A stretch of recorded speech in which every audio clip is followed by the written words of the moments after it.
Bang Faris RM ini adalah hanya sebagai pengguna atau pecandu narkotika.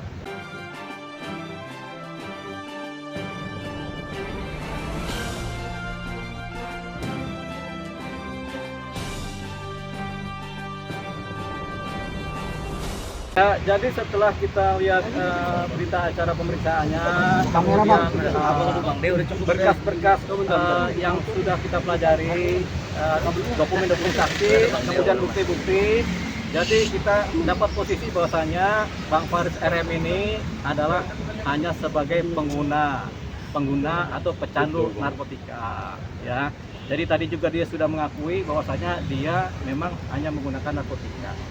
Yang pertama, jadi nggak ada itu sebagai pengedar, karena apa yang diedarin, jumlahnya kecil, cuma 0,89 gram sabu-sabu yang dia disita kan, 0,89 gram berarti kan di bawah 1 gram, berarti nggak bisa diedarkan. Dan memang dari keterangan saksi-saksi yang lain juga beliau hanya sebagai pengguna.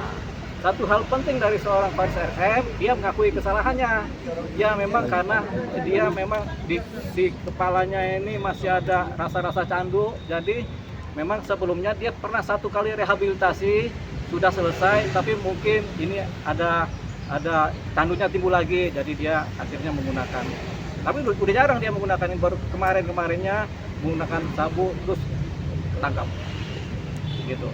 Dia kan dakwaannya seumur hidup gitu, maksimal. Nah, mungkin itu seperti apa lagi? Kalau dakwaan seumur hidup itu dakwaan sebagai pengedar, yaitu barang siapa mengedarkan, menjual, mendistribusikan akan dihukum serendah-rendahnya 5 tahun, setinggi-tingginya seumur hidup, begitu. Tapi karena dia bukan pengedar, pasalnya kemudian lepas. Jadi kita akan sampaikan, dan hakim juga sudah mengerti karena hanya sebagai pengguna, jadi pasal dakwaan sebagai pengedar dia lepas, jadi tidak sebagai pengedar. Jadi tidak ada ancaman hukuman seumur hidup buat seorang Faris RM, begitu, karena dia hanya sebagai pengguna.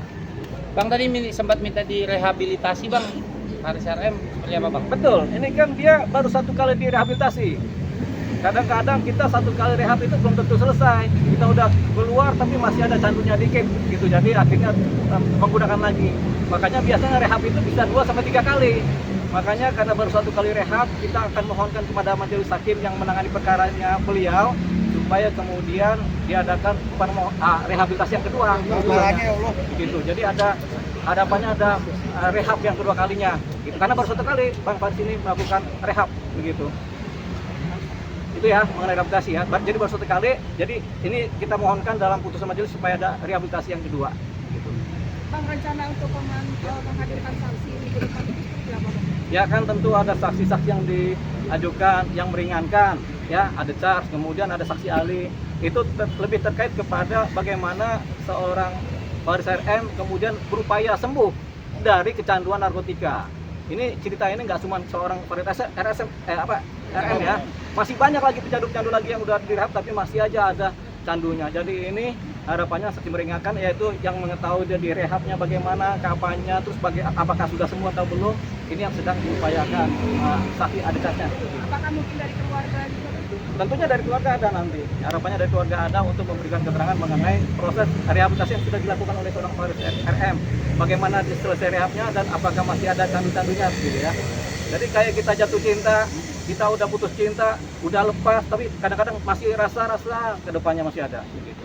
Mirip-mirip begitulah ya. Bang, Faris udah mengakui. Ya, Faris udah mengakui dan ini yang meminta maaf ya Bang. Iya. Kedepannya ada yang berubah nggak Bang untuk dapat rehabilitasi yang Abang? Jadi Faris RM tadi sudah mengakui kesalahannya dan sudah minta maaf kepada majelis, sudah minta maaf kepada masyarakat luas, juga minta maaf kepada pengacaranya, juga minta maaf kepada keluarganya. Jadi beliau minta maaf karena memang dia sudah melakukan kesalahan. Jadi dia memang ada candu dikit yang masih terbawa di kepalanya sehingga beliau kemudian akhirnya menggunakan lagi. Tapi ini kata dia untuk refleksi ya, tapi kalau bagi kami itu memang masih candunya masih ada. Jadi sudah rehab tapi masih ada sedikit-sedikit pengaruh-pengaruh candunya. Jadi dia tetap akhirnya pakai lagi. Jadi itu tadi jawabannya.